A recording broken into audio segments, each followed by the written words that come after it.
Анх бурхан тэнгэр, газар бүх зүйлийг бүтээжээ. Дуу шуутай шин дэлхийн ертөнц бий боллоо.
Бурхны бүтээсэн бүхэн төгс сагаад үзэгсэлэнтэй сайхан байв. Энэ нь түүний мэргэн ухаан, сайхан сэтгэл, төгс хүчит байдлыг харуулж байлаа.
Бурхан Адам Еваг өөрийн дүрээр өөрийнхөө гараар бүтээсэн бөгөөд амьсгалаараа тэдэнд өөрийн амийг өгсөн юм. Яхова Бурхан тэднийг Еден цэцэрлэгт аваачаад ийхүү хэлжээ. Чи энэ цэцэрлэгийн бүх модны жимсийг дураараа идэж болно. Гагц хүчээ сайн мууг мэдүүлэгч модноос л идэж болохгүй. Учир нь түүнээс идсэн өдөртөө л чи гарцаагүй үхэх болно.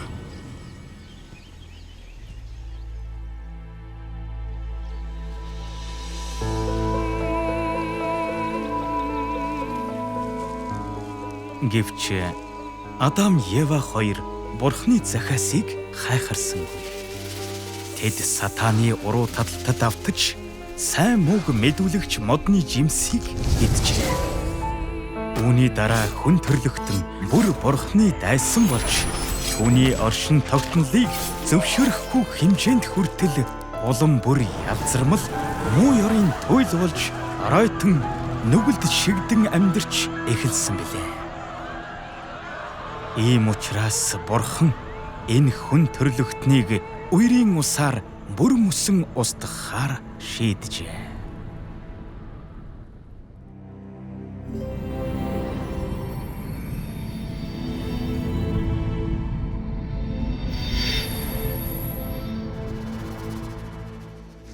Нэг өдөр Яхова бурхан Ноа дээр ирлээ. Ноа.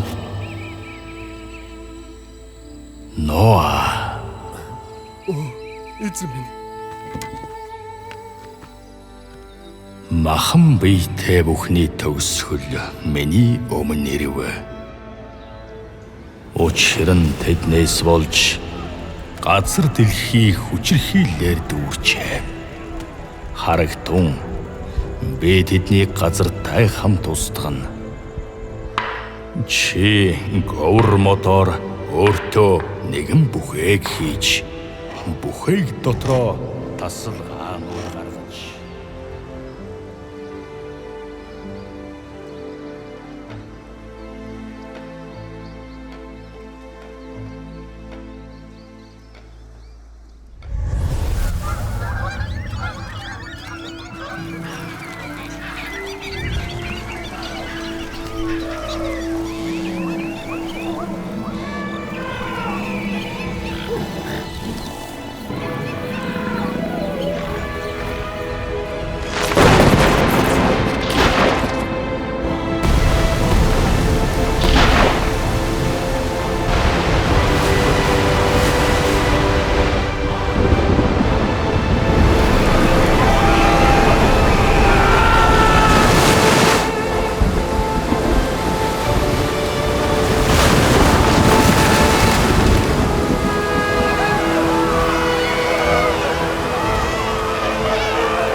Үерийн дараа Ноагийн гэр бүлийн 8 хүн болон бүхээгт байсан бүх төрлийн амьтдаас бусад газар дээрх амьсгалдаг бүх амьд зүйл өгчээ.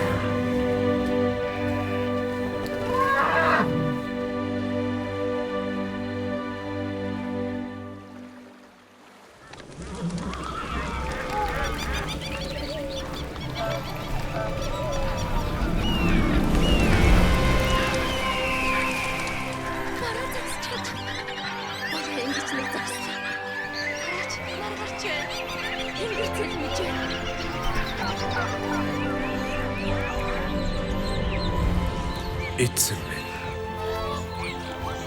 Бурхан.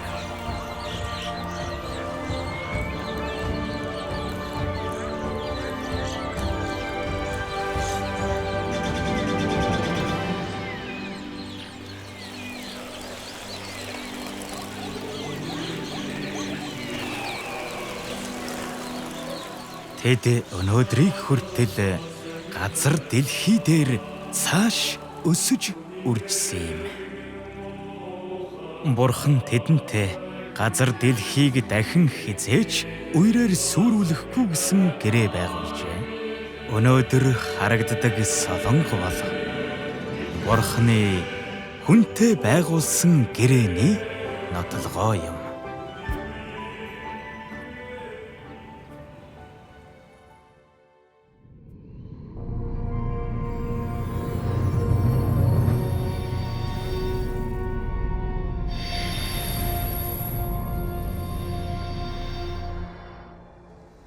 Яхова инхүү хэлжээ. Содом, Гоморра хоёрын хашгиран асар их бас нүгэл нь маш хүнд учраас би одоо доош бууж тэдний хийсэн бүхэн сонсогдсон шигэн эсхийг хар. Содом, Гоморра хотууд ёрын муу, садар самун, улангассан аллах, хэрээс хэтэрсэн зугаад сэнгэлээр дүүрсэн байна. Тэд Бурханд дургуутсаж, түүний эсрэг тэмцэлдэж, түүний зан чанарыг хэлгэнүүлэх хэмжээнд очсон байв. Энэ шин танад ирсэн хүмүүс хаана байна? Тэднийг бидэнд гаргаж ир. Бид тэднийг мэдцгээе. Тэнгэр элчүүд Лотыг гэр бүлийнх нь хамтаар хотоос гаргасны дараа шатаж буй хөхөр тэнгэрээс бороо мэт бууж хилэнт гал тэнгэрийг хэрэлдэл. Хурдлаараа.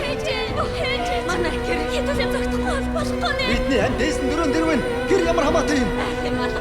Ганцхан харъя. Ганцхан харчихъя. Ээжээ.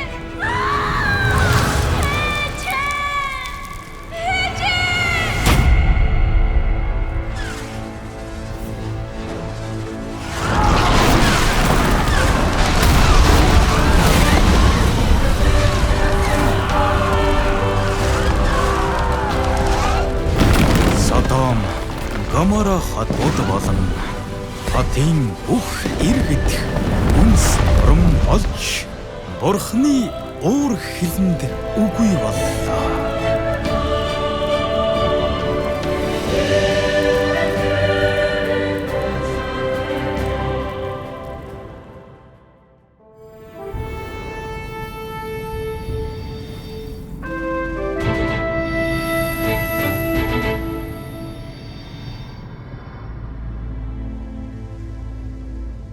Авраамийн үр удам болох Израильчууд өлсгөлөнгийн улмаас Египтэд цөлөгдөн амьдрахаар дөрвжээ.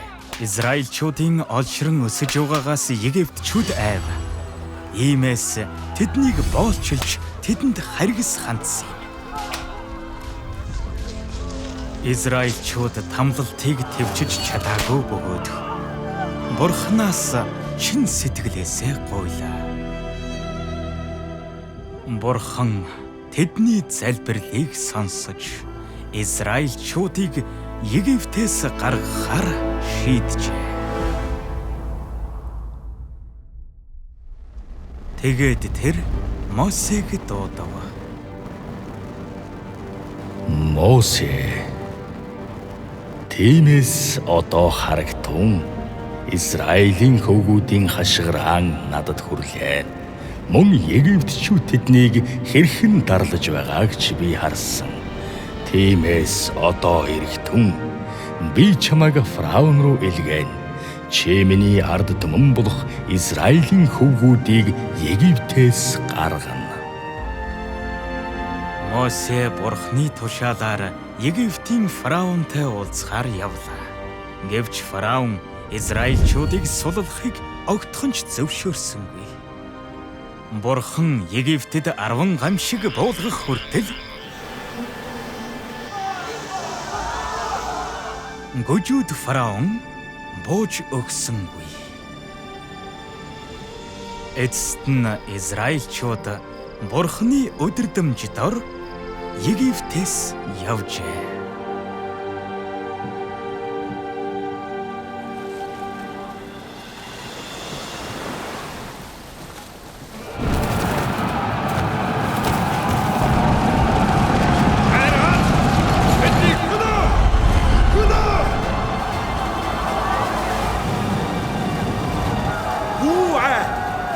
Зогсоод Яховагийн авралыг харцгаа.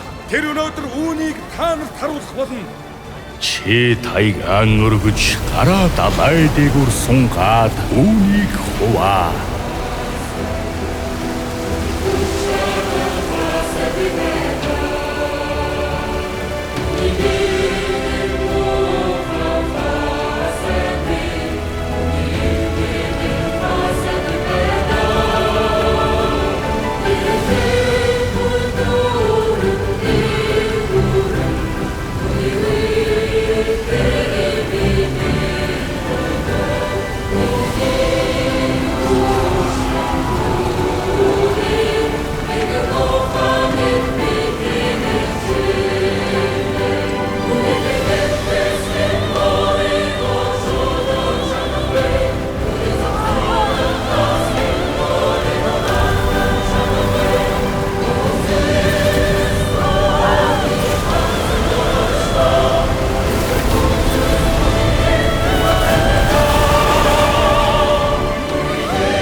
Араас нь мөшгөж байсан Египтийн цэргүүдээс зугтсныхаа дараа Мосе Синай ууланд хүртлээ өмнө зүг рүү Израильчуудыг үргэлжлүүлэн удирджээ.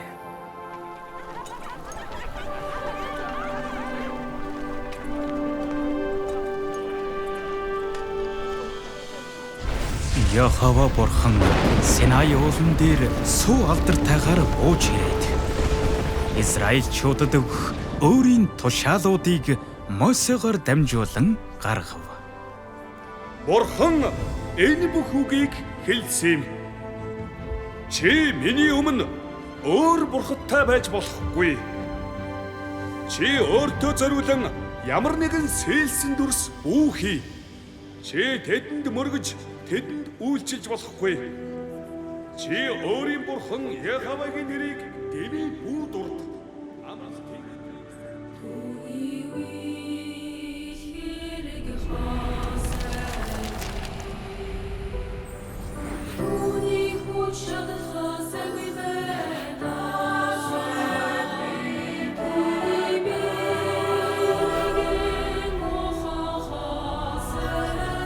Израильчуудыг Египтээс гаргасны дараа хэрхэн бурхныг шүтэн мөргөж газар дээр амьдрах тухай хүмүүст зааж нарийн зааварчлахын тулд бурхан тушаал, сургаал, хориг, зарлиг гэх мэтийн дараагийн үеийнхэн шалгаж тогтоосны дараа нийт 613 хууль гаргажээ.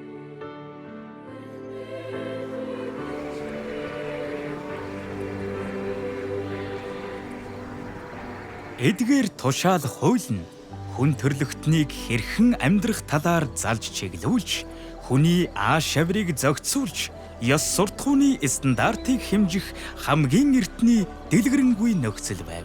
Тэдгээр нь бас альва үйлдэлийн нүгэлт байдлыг тодорхойлох анхны үндэслэл, өдөрдмж байлаа.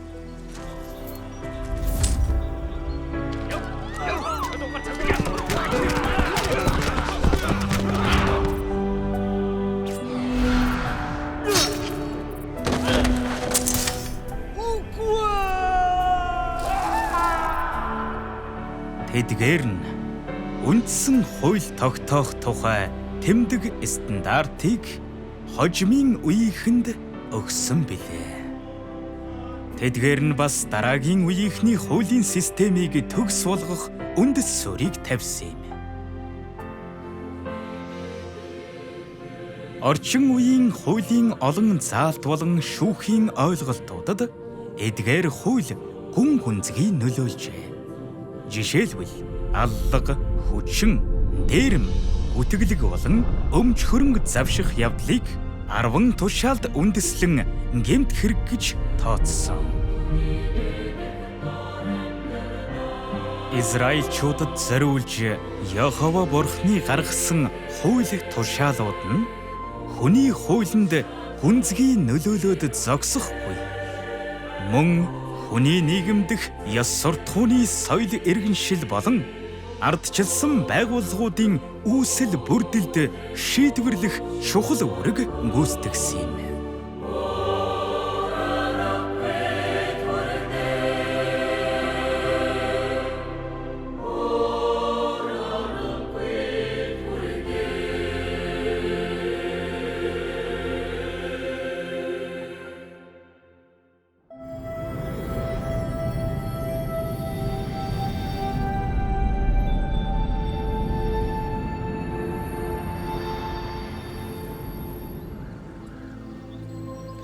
Хуулийн хязгаарлалт доор хэдэн зуун жил амьдарсны дараа Израильчууд эцэстээ хуулийг сахиж чадхаа болжээ. Тэд хуулийн заалтыг байнга зөрчиж байсан ба хүн бүхэнд хуулиар яллагдж эсвэл цаазлагдах аюул нүүрлжээ. Тэд удаадаараа бусад хүмүүсийн олз болж дайн дажин дарлалын зовлон шаналлд өртсөн байлаа. Иймээс тэд яран залбирч бурхныг дуудан хашгирчээ. Тэгээд тэд нэгэн амлалт хүлээн авч Израильчууд мөнхийн нүглийн тахилыг олж явах ба цаашид хуулийн дагуу яллагдаж цаазлагдахаа болно гэсэн утгатай амлалтыг Израильчуудын оршин тогтнол болон хувь заяанд эрс өөрчлөлт хийх амлалтыг хүлээн авсан билээ.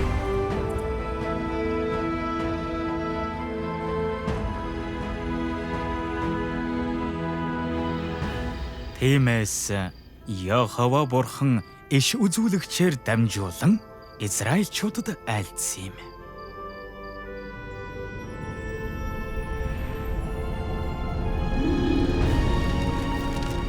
Учир нь бидэнд хүүхэд төрж бидэнд хүү өгөгдөн.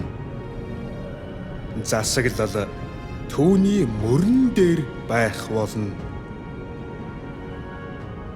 Түүний нэрийг гайхамшигт, зөвлөгч, төгс хүчит бурхан, мөнхийн эцэг, энхийн жонон гэж дуудах болно.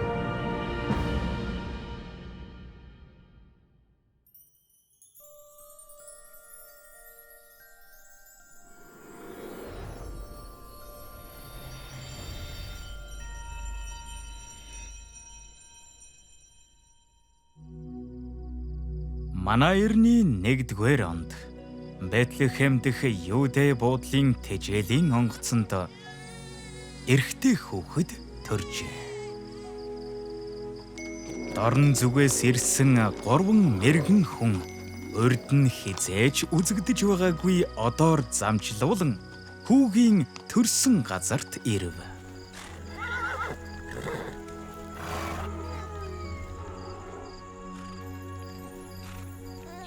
Тэд хүүд сөгдөн мөргөжээ. Энэ хүүхэд бол Израильчуудыг удирдах, хуулиас золин аврах Бурхны амлсан нэгэн байлаа.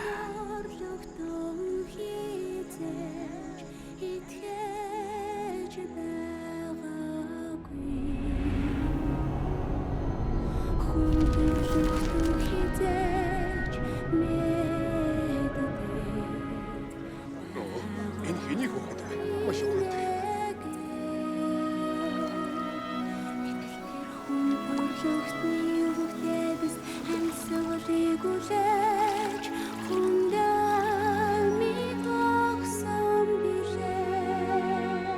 Сүнсээрээ ядуу хүмүүс ерөөлтэй. Учир нь Тэнгэрийн хаанчлал бол тэднийх юм.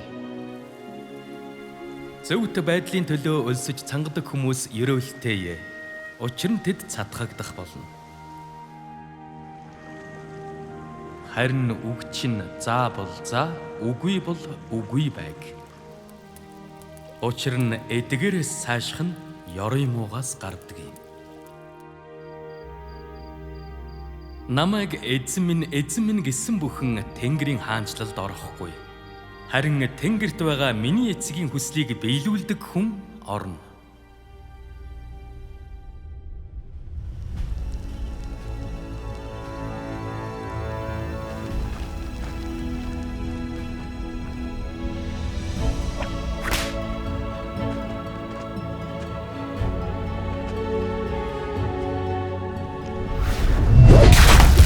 Эзэн Есүс Христ ирсэн нь нүгэлд боолчлогдсон Израильчуудын амьдралыг төгсгөл болгосон юм.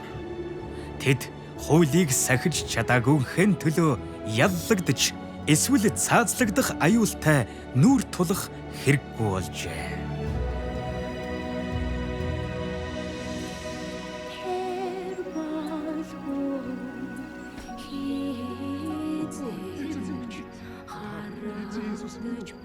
Би та бүхэнд эцгийнхээ амлалтыг илгээх болно. Томас, энд хорууга хүргээд миний гарыг барь. Энд гараа хүргэж миний сүвээ рүү нудар. Бүү итгэлгүй, харин итгэлтэй бай.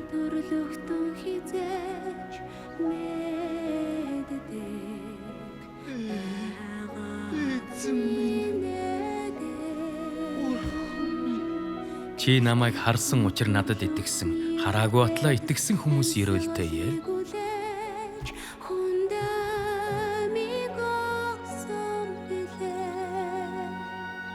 Эзэн Есүсийн нүглийн тахилын улмаас тэдний нүгэл өршөөгдсөн юм. Тэдний амьдралын нөхцөл байдал бүрэн өөрчлөгдлөө. Тэр үеэс эхлээд Израильчууд хуулийн доор амьдрахаа болжээ. Харин оронд нь тэд эзэн Есүсийн өөрсдөд нь авчирсан нүглийн тахилын хамгаалалт доор амьдарсан юм.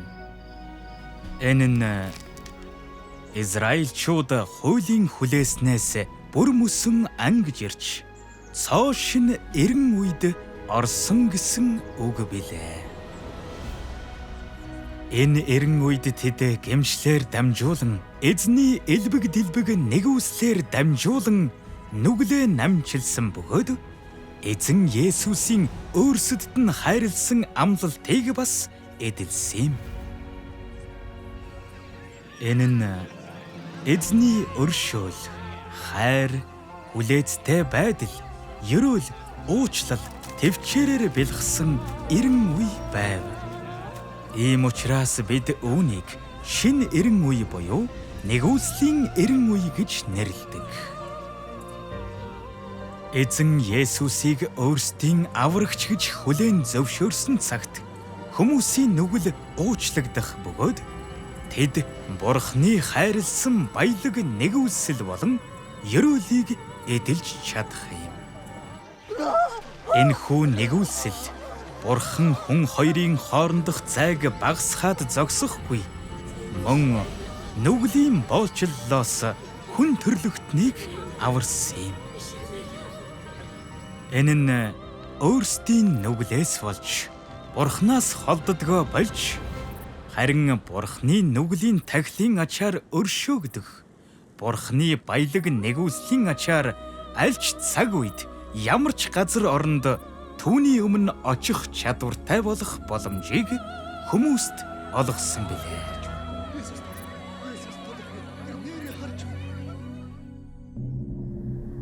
Эзэн Есүсийн ирэлт нь хуулийн хязгаарлалтын хуучин эрен үеийг төгсгөл болгож хүн төрлөختнийг шинэ эрен үе рүү оруулсан юм. Тэр зураа энэ нь Бурхан хүн хоёрын хоорондох харилцааг сайжруулж хүн төрлөختний дундах Бурханы удирдлагын ажилд шинэ эхлэл, шинэ гарааг нээсэн билээ.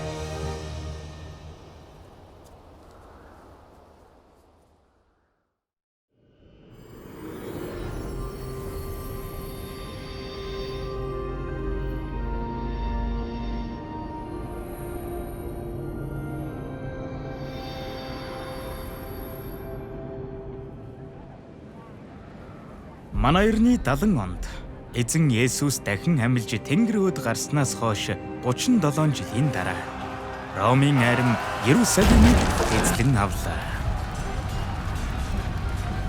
Нутгаа орхисон юудэчүүд Израилийн нутгаас хөөгдснөхийн дараа газар дэлхий даяар хэрэн тэнүүчилсэн юм.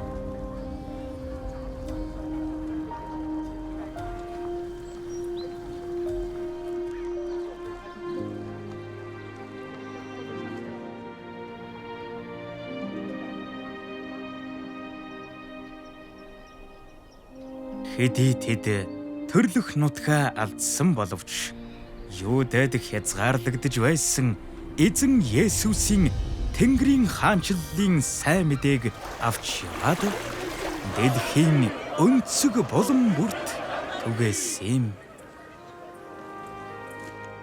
Итгэж баптизм хүртдэг хүн аврагдах болно. Учир нь Христ ч бас нэг удаа нүглийн төлөө зовж зөвхт нь зөвхт босынхаа төлөө. Тэр эргээд амьлчихсан. Тэр амьд байна. Тэр үнэхээр эргэж амьллаа. Халелуя. Эзэнт талархъя. Халелуя. Эзэн намайг өршөөх болдог. Миний хөл идэгчгтээ би зогсож чадаж байна.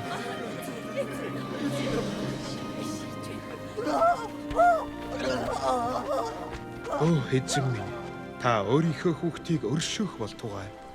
Тэр бас Энэ бол гайхамшиг.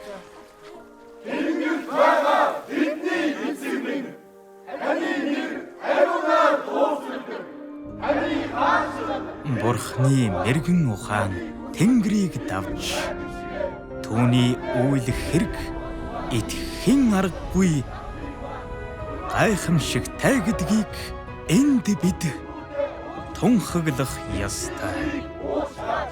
Миний уруу таталтанд хүү адуулаач. Харин